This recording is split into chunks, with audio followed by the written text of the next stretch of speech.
Assalamualaikum warahmatullahi wabarakatuh. Kita kembali lagi untuk membahas soal-soal yang nantinya akan kita kerjakan di ujian akhir sekolah.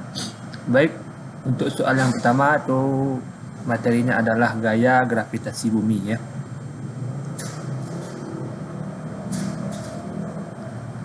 Gaya gravitasi bumi.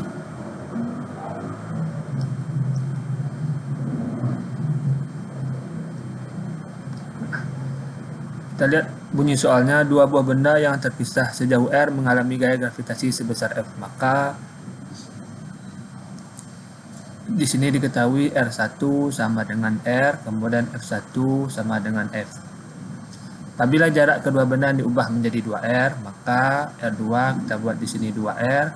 Itulah besar gaya gravitasi yang dialami kedua benda. Berarti F2-nya berapa? Dari persamaan gaya gravitasi bumi, F sama dengan G dikali massa 1 dikali massa 2 per R kuadrat. R kuadrat ini adalah jarak pisah antara dua massa. Jadi ini ada massa 1, ini ada massa 2, kemudian dua massa ini terpisah sejauh R. Maka di sini berlaku hubungan berbanding terbalik di sini. Maka untuk menjawab F2 kita tulis seperti ini, maka di sini bisa kita tulis R1 dan R2 dikuadratkan. Ya, dia berbanding terbalik. Maka ini kalau kita lanjutkan F2 per F, R1-nya R, kemudian R2-nya 2R, kemudian kita kuadratkan, ini kita coret, ini dikuadratkan nanti 1/4 ya, maka nilai gayanya sekarang adalah 1/4 F. F-nya kita kalikan ke samping. Berarti gaya gravitasi yang dialami kedua benda setelah jaraknya menjadi 2R ini adalah 1/4 F. Sekarang kita lihat soal yang kedua.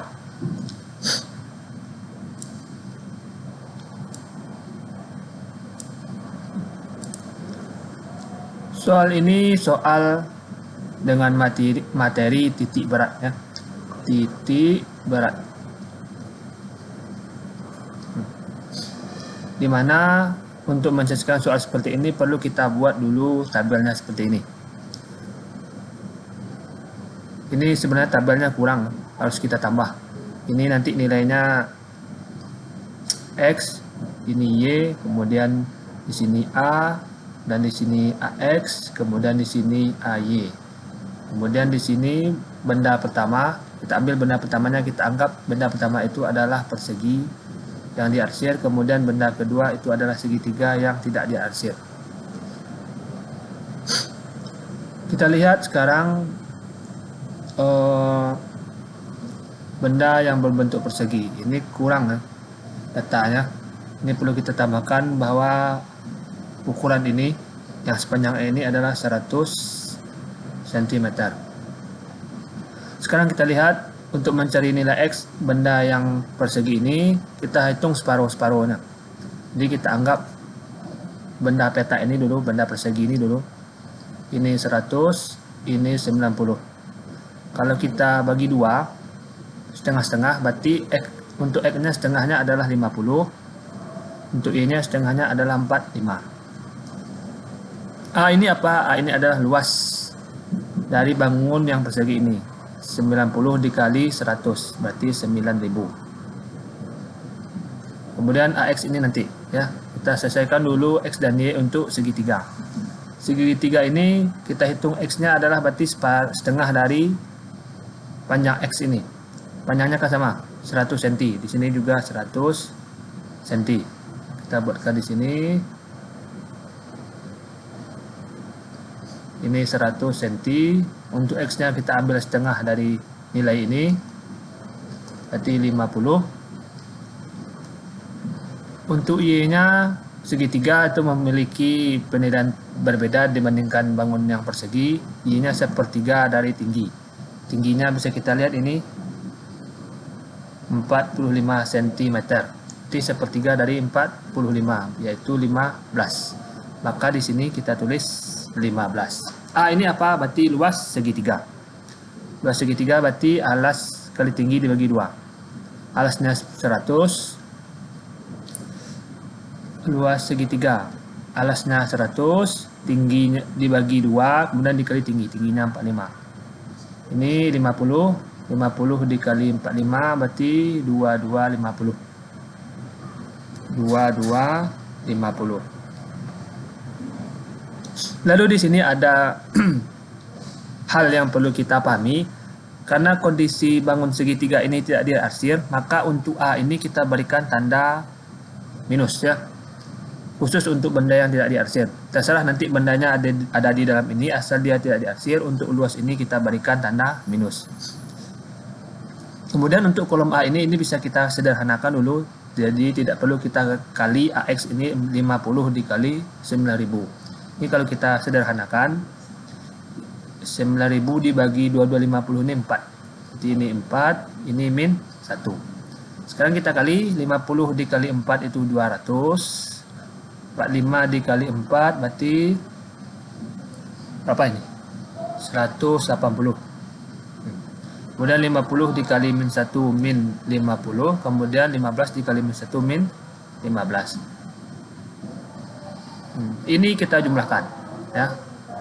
Untuk kolom A, AX dan AY.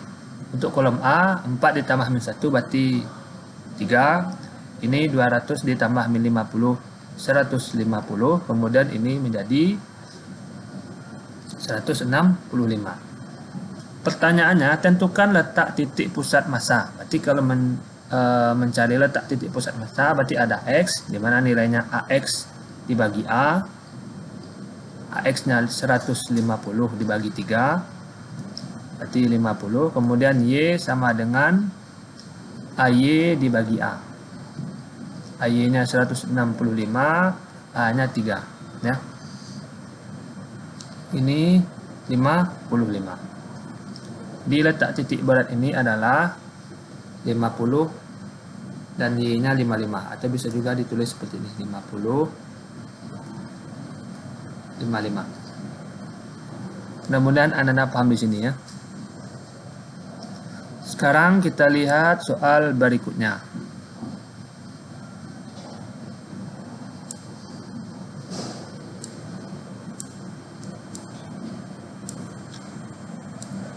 Ini soal dengan materi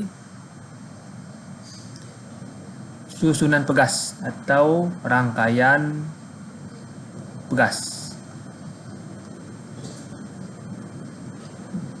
Perhatikan gambar susunan pegas di bawah ini. Diketahui nilai tetapan K1 setengah K, K2, K.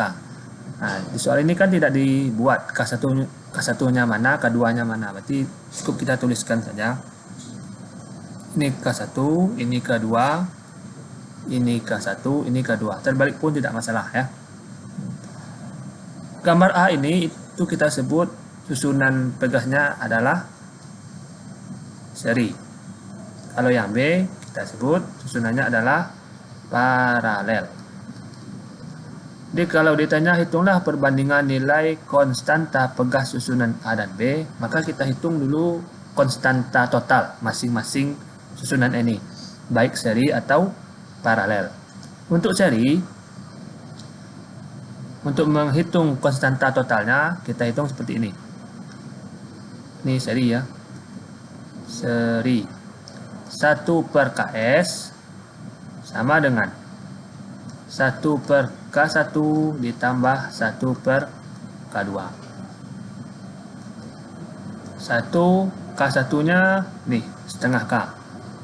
Setengah K ditambah 1 per K.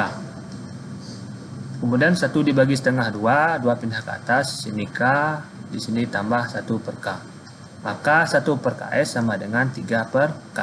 Karena yang diminta KS, maka cukup kita balikkan nilai 3 per K ini. Maka nilai KS adalah K per 3. Sekarang kita hitung yang paralel. Untuk menghitung konstanta total pada susunan pegas paralel, kita buat KP. KP ini menandakan dia paralel. K1 ditambah K2. Berarti setengah K ditambah K. Setengah ditambah 1 berarti 3/2K. Lalu di sini diminta hitunglah perbandingan nilai konstanta. Berarti kita bandingkan KS dengan KP. Berarti KA dibanding KB. A ini menandakan gambar A, B ini menandakan gambar B. KA ini KS ya. Kemudian yang KB ini berarti KP. Maka kalau kita lanjutkan, KS per KP, KS-nya 1/3 K atau K per 3 juga boleh, terserah. 1/3 K dibanding 3/2K. 3/2K. K-nya kita coret.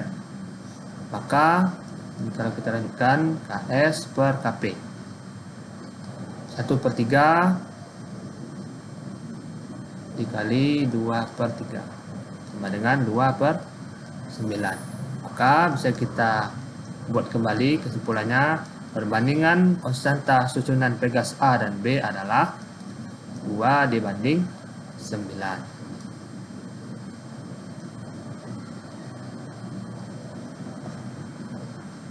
Kalau seandainya di sini ada 3 Pegas juga sama ya. Yang seri ini K1, K2, K3 berarti cukup kita tambahkan di sini, berarti 1/K3. Berarti kalau untuk paralelnya nanti kalau di sini ada K3, cukup kita tambahkan K1 tambah K2 tambah K3. Ya, ini tidak terlalu sulit untuk kita kerjakan. Sekarang kita lanjutkan soal berikutnya.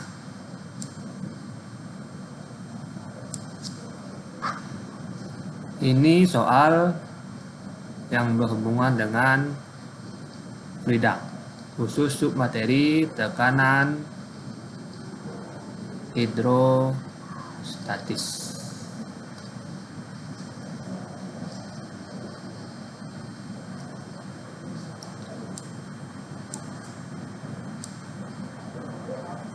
Di sini kita buat dulu apa yang diketahui. Jadi fluida X dituangkan ke dalam tabung U dari lengan kiri. Ini lengan kiri maksudnya ini. Lengan kiri yang ini ya. Yang ada gambar biru ini. Kemudian fluida Y dituangkan ke lengan lain. Lengan kiri berisi fluida X memiliki ketinggian 60. Berarti 60 ini dari batas ini sampai ke bawah. Ya. Kemudian sedangkan lengan lain berisi kedua zat cair dengan perbandingan tinggi fluida. Berarti yang lengan kanan ini, kalau kita ambil lurus ke bawah, ini terdiri dari dua macam fluida, Y1 dan ini X1. Di sini ada penegasan perbandingan tinggi fluida Y dan X adalah 5. Perbandingan tinggi fluida Y dan X adalah 5. Maka nilai HY sama dengan 5HX. Massa jenis fluida X, berarti rho X 1200 kg per meter kubik. Kemudian massa fluida Y 900 kg per meter kubik. Sekarang kita lanjutkan perhitungannya ke bawah. Ini kita kembali ambil lurus. Konsepnya begini. Sekarang ini menjadi tinggi HX ya. Yang 60 ini HX. HX1 ya. Karena kondisinya di kiri atau di lengan kiri. HX1. Kemudian yang Y ini kita buat namanya HY. Kemudian dari batas Y ini sampai ke dasar tabung U ini kita buat HX2. Tekanan yang dirasakan oleh dasar bejana ini atau dasar pipa ini itu sama. Ya, kita anggap ini yang di kiri, tekanan yang dirasakan oleh pipa di kiri itu sama dengan tekanan yang dirasakan oleh pipa yang di kanan. Tekanan apa? Sudah dijelaskan di atas tadi. Tekanan hidrostatis. Apa persamaannya? pH sama dengan rho dikali G dikali H. Di sini tidak Bapak buat H-nya ya. Untuk bagian kiri atau untuk lengan kiri berarti ada rho, ada G, ada H. Rho-nya berarti rho X, G-nya di sini tidak perlu diberikan X karena nilainya ini sudah jelas. H-nya berarti HX. HX apa? HX 1. Ya, sampai batas ke bawah ini. Di lengan kanan berarti ada dua buah fluida. Yang pertama rho. Ini rho X1, ini berarti ini rho X2 dikali G dikali HX2 ditambah berarti rho Y dikali G dikali HY. HY tadi sudah kita buat di atas, ini nilainya 5HX ya. Nilainya 5HX. Maka ini kalau kita lanjutkan G ini, sebelum kita lanjutkan G ini bisa kita coret ya, karena di kiri kanan sudah ada. Berarti tinggallah rho X1 dikali HX1 sama dengan rho X2 dikali HX2, kemudian rho Y ini kita ganti dengan nilai yang di atas 5HX. HX mana? Berarti HX2 ya. Ini kita tambahkan HX2. Karena perbandingannya yang diambil adalah perbandingan di lengan kanan. Ini HX2 ya. Ini kita masukkan angkanya, rho X1 berarti massa jenis fluida X. Itu yang biru ini 1200. HX1-nya tadi 60. Bisa kita lihat di gambar ini 60. Kemudian rho X2 1200. HX2-nya itu yang mau kita cari. Kemudian rho Y 900 dikali 5HX2. Ini 72.000. Ini 1200. HX2 ditambah 4500. HX2. Ini 72.000. Berarti 1200 ditambah 4500. Berapa ini? 5.700 HX2. Maka HX2 72.000 dibagi 5.700. Ini kalau kita cari menggunakan kalkulator nilainya sekitar 72.000 dibagi 5.700. Dan Anda juga bisa membantu mencari di rumah nilainya berapa ini, 12,6 ya, 12,6 cm. Pertanyaannya adalah hitunglah ketinggian fluida Y pada lengan kanan. Berarti HY. HY sudah kita buat. HY sama dengan 5HX2. Berarti 5 dikali nilai yang baru kita dapatkan ini. 5 dikali 12,6 sama dengan 12,6 dikali 5. 63 cm. Silakan diulang lagi soal ini di rumah, mengerjakan sendiri tanpa melihat pembahasan yang Bapak jelaskan ini agar lebih mahir ya. Oke, kita lanjut. Soal nomor 5.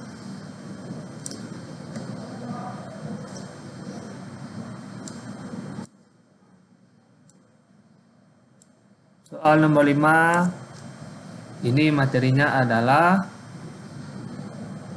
hukum Archimedes. Hukum Archimedes.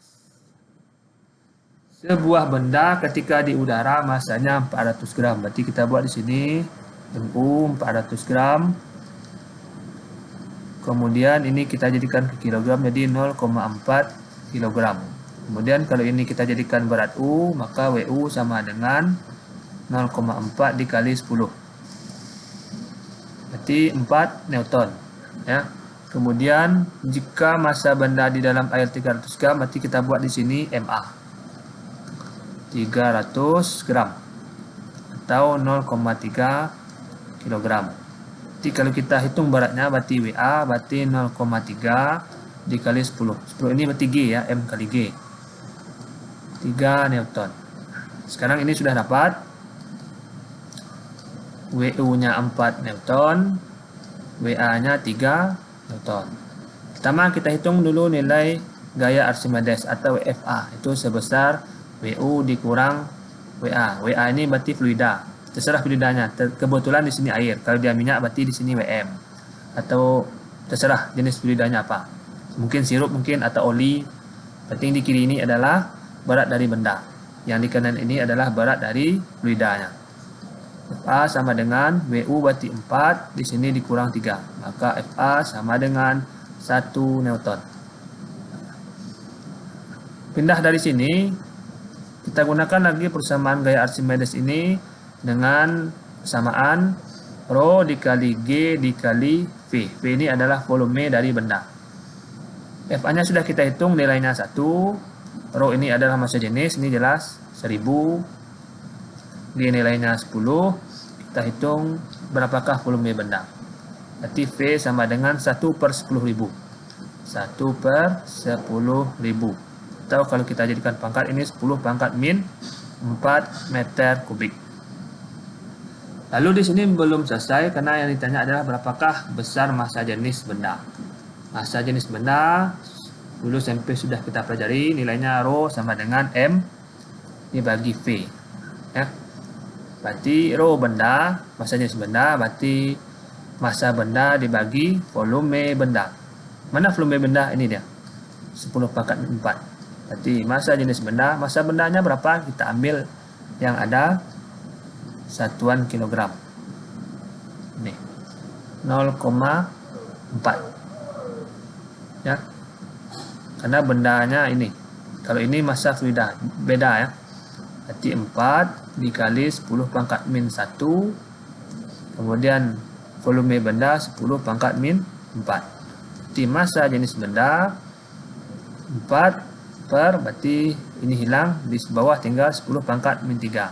Kalau dia pindah ke atas jadi 4 kali 10 pangkat 3 atau 4000 kilogram per meter kubik.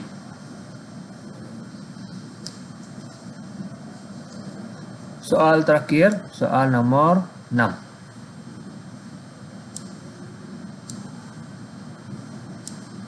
Soal nomor 6. Soal nomor 6 ini kita berbicara masalah debit. Ya, debit. Dan persamaan kontinuitas, di mana di dalam debit yang disimbolkan dengan Q itu besarnya sama dengan luas penampang dikali kecepatan aliran fluida, atau nilai Q ini sebesar volume fluida yang mengalir dalam penampang pipa ini per waktu. Ya, kita buatlah di sini A ini luas penampang, V ini laju fluida, terserah fluidanya air, minyak dan lain-lain. Kemudian V besar ini adalah volume fluida. Kemudian T ini adalah waktu alirnya, waktu fluida ini mengalir. Sekarang kita lihat luas penampang A, B dan C berturut-turut 100 cm, kemudian yang B 60, kemudian yang C 160. Ini bisa kita buatkan diketahui, berarti luas penampang A, AA itu 100 cm², kemudian AB 60 cm², kemudian AC 160 cm². Jika kecepatan aliran air di pipa penampang B sebesar 20 meter per sekon, berarti ini VB 20 meter per sekon. Hitunglah kecepatan air di pipa A. Sekarang kita pahami konsepnya seperti ini.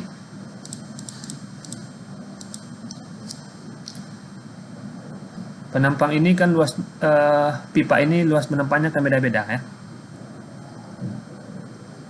Meskipun luas penampangnya beda-beda, cuma debitnya sama. debit aliran. Berarti nilai debit di penampang pipa A sama dengan debit aliran di pipa B sama dengan debit di aliran di pipa C. Konsepnya seperti itu. Yang berbeda nanti adalah kecepatannya. Berarti kecepatan di pipa yang kecil ini pasti aliran fluida atau aliran airnya di sini lebih besar. Kalau tidak percaya boleh dibuktikan di rumah.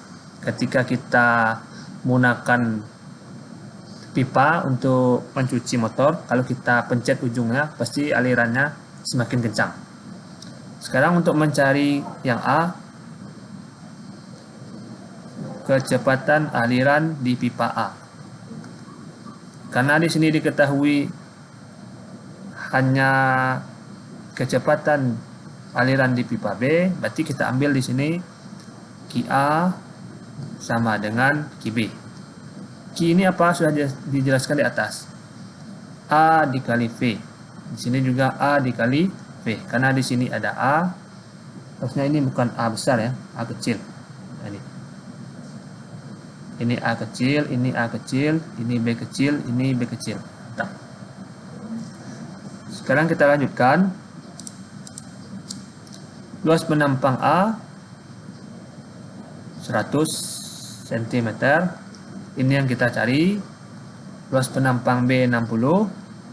Kecepatan aliran B 20. Sudah diberikan di dalam soal. Ini kita coret nolnya 2. Berarti VA sama dengan 12 meter per sekon. Nah, di sini bisa kita lihat kembali bahwa kecepatan di pipa B itu lebih besar, ya. Kecepatan aliran fluida lebih besar daripada kecepatan aliran air di pipa A. Berarti kalau dia makin sempit, laju airnya atau laju fluidanya semakin besar. Sekarang kita lihat nanti di C. Apakah nilainya lebih besar dari 12 atau lebih kecil? Kira-kira menurut Anda gimana? Apakah lebih besar atau lebih kecil? Ini VC yang ditanya. Sekarang kita buat debit di pipa B itu sama dengan debit di pipa C. Ini luas penampang B, ini kecepatan di penampang B atau di pipa B, ini penampang di pipa C dikali laju fluidanya di pipa C. Jadi sudah disampaikan kalau pipanya semakin kecil luas penampangnya, laju aliran fluidanya semakin kencang. Kencang ini bisa kita lihat dari angkanya semakin besar. AB ini nilainya 60, kecepatan aliran airnya 20, kemudian luas penampang AC adalah 160. Yang ditanya berapakah lajunya di bagian pipa yang C. Berarti VC sama dengan, ini kita coret, berarti 60 kali 2, 120 per 16. Kalau kita perkecil ini dibagi berapa nih? Bagi 4. Bagi 4 berarti 30 per 4. Berarti sekitar 7,5 meter per sekon. Nah, di sini terbukti bahwa kecepatan aliran di pipa B lebih besar daripada A, lebih besar daripada C. Tinggal pertanyaan yang C. Volume air yang melewati penampang pipa C dalam waktu 1 menit. Volume air dalam waktu 1 menit atau 60 detik, 60 sekon. Berarti ini VC ya. Karena yang diminta adalah volume air yang melewati penampang pipa C. Di atas sudah kita buatkan bahwa persamaan Q sama dengan A dikali V, atau Q sama dengan volume dibagi waktu. Maka ini kalau kita buatkan lagi, maka nilai A dikali V akan sama dengan volume dibagi waktu. Ya, ini sudah jelas ini. Maka ini bisa kita gunakan. A-nya di sini adalah luas penampang C, V-nya berarti laju di penampang pipa C, V volume yang ditanya, maaf ya, ini bukan, ini volume, kalau ini kecepatan, beda ya, ini T.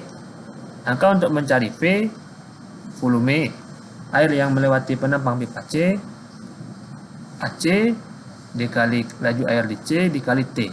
Maka volumenya adalah AC tadi berapa ini di atas? Oh ini 160. PC-nya 7/5 atau kita buatlah 30/4 agar mudah dibagi. Dikali T. T-nya adalah 1 menit atau 60 sekon. Ini kita coret jadi 40. Berarti 4 kali 3 12, 12 kali 6 72. Tambah 03. 72.000 meter kubik. Berarti inilah volume air yang melewati penampang pipa C. Dan soalnya nanti bisa bertambah D sama E. Kan tinggal mencari berapakah volume air yang melewati pipa A dan pipa B. Baiklah, semuanya mungkin kali ini hanya sampai ini yang bisa Pak jelaskan. Mudah-mudahan kita bisa ketemu lagi di dalam kelas, bisa Pak jelaskan langsung di dalam kelas. Terima kasih. Assalamualaikum warahmatullahi wabarakatuh.